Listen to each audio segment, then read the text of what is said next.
Bilal ibn Rabah, from slave to the voice of Islam. Imagine a man whose skin was dark, whose back was scarred by the whip, whose neck bore the weight of chains, yet whose voice would one day rise above the rooftops of Medina, calling millions to the worship of Allah alone. This is not fiction. This is the true story of Bilal ibn Rabah radiallahu anhu, the enslaved African man who became one of the greatest symbols of dignity, patience, and faith in Islam. Stay with me in this journey. Subscribe and like this video so more people can hear the forgotten struggles and victories of the companions of the Prophet. Bilal ibn Rabah was born in slavery in Makkah. His mother was an Abyssinian woman, and his father was from among the Arabs. From the first day of his life, society placed him at the very bottom. He was a slave in a land where lineage meant everything. He belonged to the powerful clan of Banu Jumah, who used him for hard labor. In the burning sun of Arabia, Bilal would walk barefoot over scorching sand, carrying heavy loads, serving masters who saw him as less than human. He had no wealth, no status, no protection. In the eyes of Quraysh, he was invisible, except when they needed his strength. But what the Quraysh did not see was the purity of his heart. Bilal carried within him a dignity that chains could not break. And when he heard about Muhammad, the man who spoke of one God, justice, and equality, that no Arab had superiority over a non-Arab, and no white over a black except by piety, something inside him awakened. Secretly, Bilal approached the small group of Muslims. He listened as the Quran was recited, words that no man had spoken before, words that cut through the arrogance of Quraysh and spoke directly to the heart. Say, He is Allah, one. Bilal's heart found what it had been searching for all along. He said the words that would change his life forever. Ashhadu an la ilaha illallah wa ashhadu anna Muhammad Rasulullah. The chains of slavery still held his body, but his soul had been set free. When Bilal's master, Umayyah ibn Khalaf, discovered his slave had embraced Islam, his fury exploded.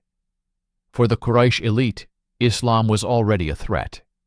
But for one of their own slaves to believe it was humiliation.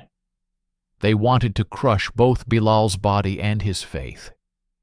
So they dragged him out to the blazing desert at noon. The sun scorched the sand until it burned like fire. They stripped him, chained his limbs, and threw him down upon the ground. Then, to make his suffering worse, they placed massive stones on his chest, pressing the air from his lungs. "Renounce Muhammad!" they shouted. "Say you worship al-Lat and al-Uzza!" But Bilal refused. With his face pressed to the burning earth, with his ribs cracking under the weight, he had only one word on his lips: Ahad, Ahad, one, one. Over and over again, his voice rose in the desert air. His tormentors grew enraged. How could a slave defy the lords of Makkah with such strength? They whipped him until his back split open. They dragged him across jagged stones. They mocked him, spat on him, and laughed. But Bilal's answer never changed. With every lash, every insult, every stone crushing his body, he answered only with Ahad, Ahad. The people of Quraysh gathered to watch. Some laughed, some pitied him. Others felt a quiet shame, for they knew what kind of man it took to withstand such pain for the sake of faith. And in the midst of his agony, Bilal was teaching the world a lesson that would echo through centuries, that true freedom is not the absence of chains on the body. It is the refusal to let anyone enslave the soul. Among those who saw Bilal's torture was Abu Bakr as-Siddiq radiallahu anhu, the closest companion of the Prophet, a man of wealth, but more importantly, a man of deep compassion and faith. He could not bear to see the cruelty inflicted on a believer whose only crime was saying, Allah is one. One day, as Bilal lay on the scorching sand with a boulder crushing his chest, Umayyah stood over him, mocking, "Your Islam has brought you nothing but humiliation, slave. Denounce it now or die here." But Bilal's lips moved with the same unwavering response. Ahad, Ahad. Abu Bakr's heart trembled with rage and sorrow. He could no longer stand by.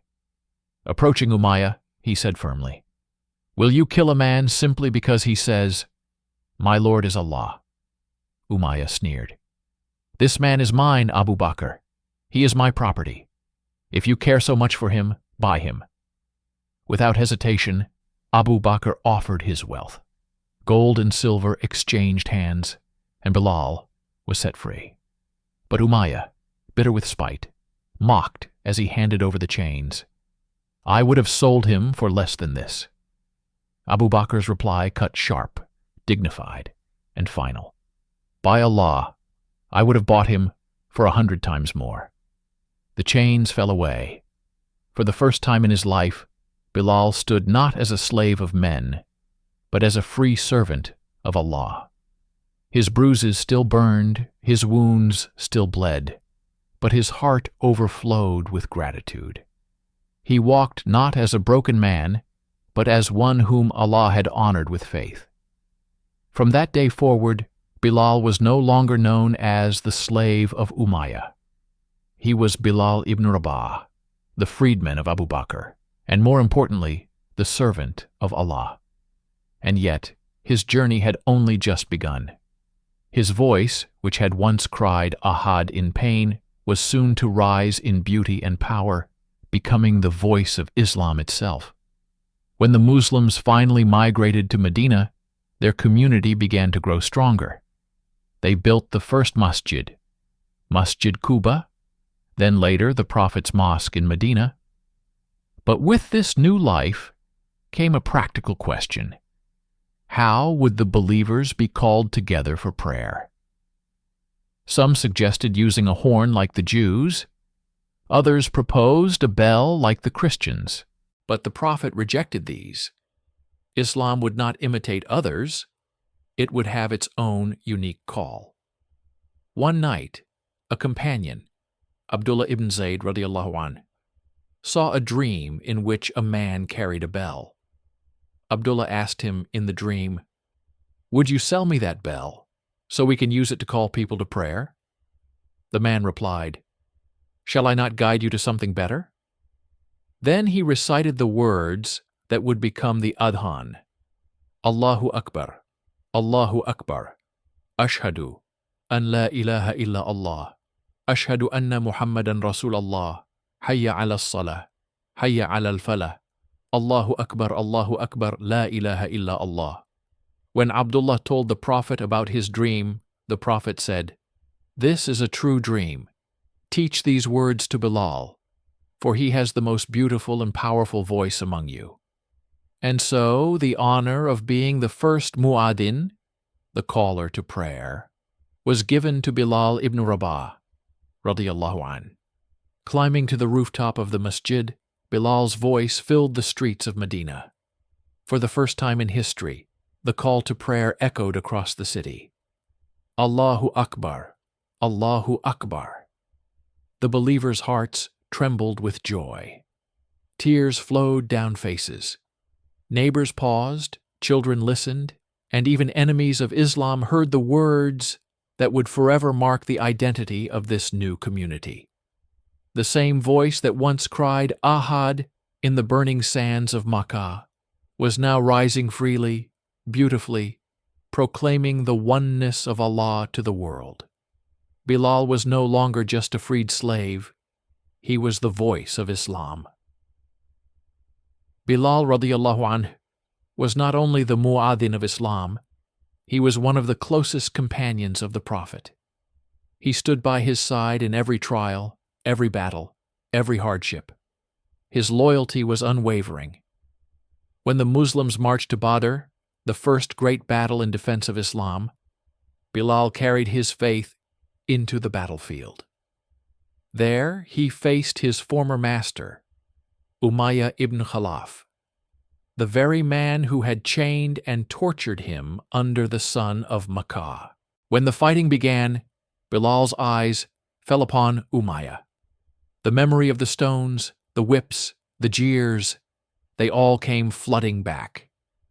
He cried out to the Muslims around him, "This is the head of disbelief, Umayyah ibn Khalaf. I will not let him escape." With the believers, Bilal fought fiercely until Umayyah fell, meeting his end at the hands of those he had once oppressed. Justice was served, not by revenge, but by the decree of Allah. Bilal continued to stand beside the Messenger of Allah in Uhud, in Khandak, in every test of faith. He was there when the Prophet was exhausted, when he was wounded, when enemies mocked him. Bilal never turned away.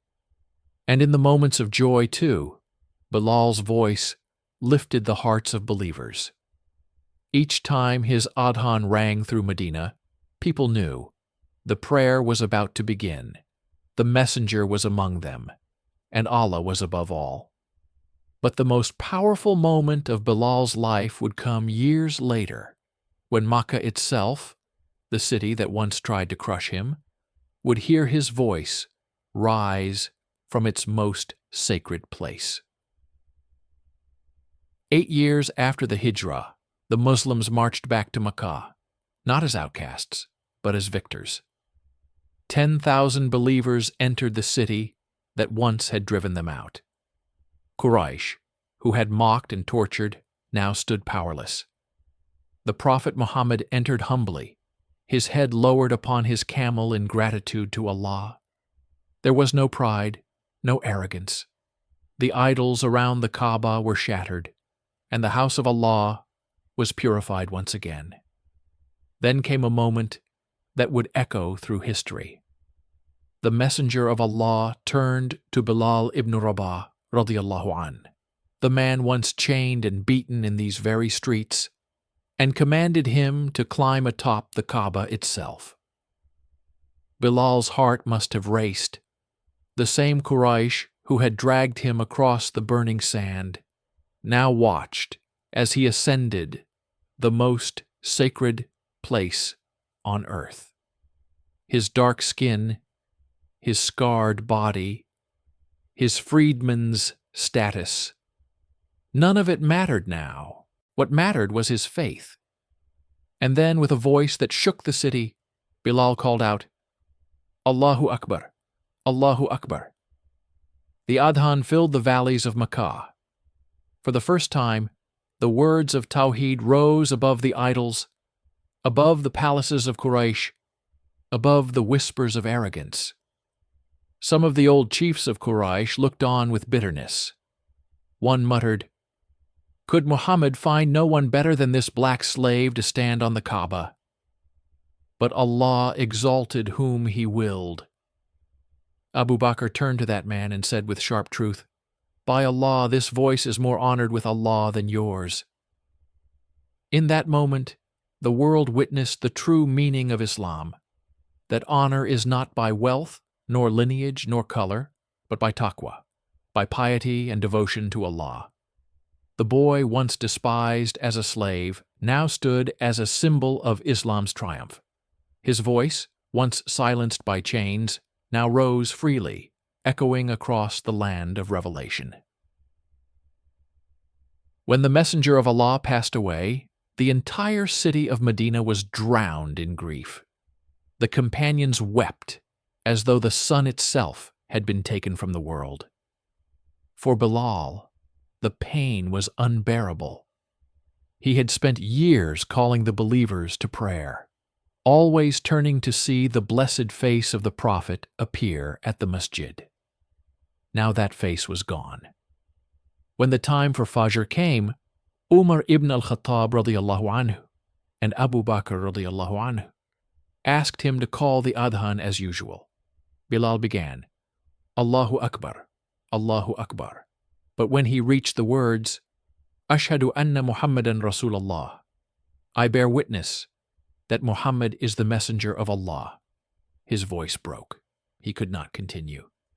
His tears flowed, and the entire city of Medina wept with him.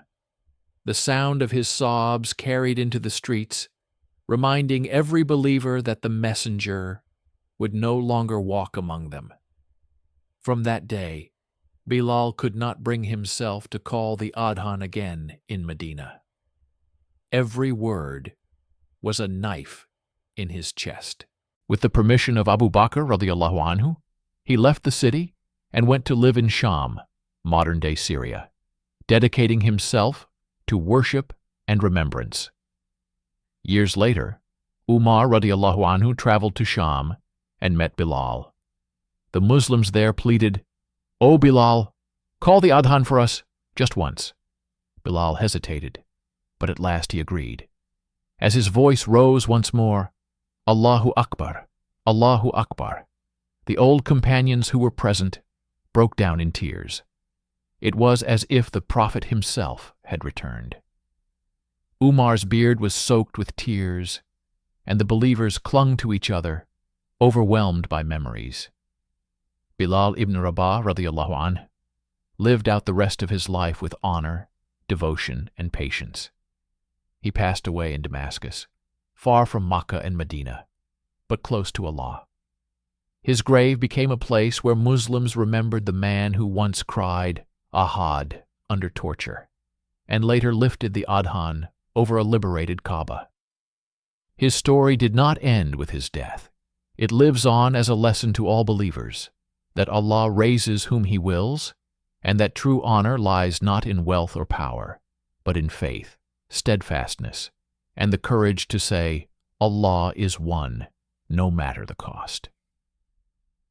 Bilal ibn Rabah radiallahu anhu left behind no palace, no treasures, no titles. Yet his name is remembered with love and honor by every Muslim until the end of time. Why? Because he stood firm when the world tried to break him. He proved that dignity is not bought with gold, nor inherited through bloodlines. It is earned through patience, sincerity, and trust in Allah. His scars became medals of honor. His voice became the call of freedom. His faith became an eternal lantern, guiding all who hear the adhan to this day.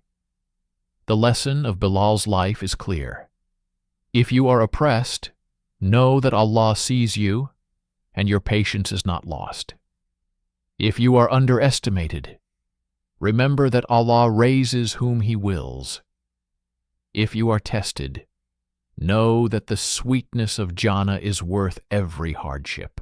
From the chains of slavery to the rooftop of the Kaaba, Bilal's journey is the ultimate proof that true power belongs only to Allah, and that whoever holds on to Him is never truly weak. If this story touched your heart, share it with others. Let the world know the strength of Bilal ibn Rabah radiallahu anh, the man who cried Ahad, Ahad under torture, and became the voice that calls believers to prayer until today. Subscribe to this channel for more true stories of the companions, so we may remember their sacrifices and strive to follow their footsteps. Honor belongs only to Allah, His Messenger, and the believers.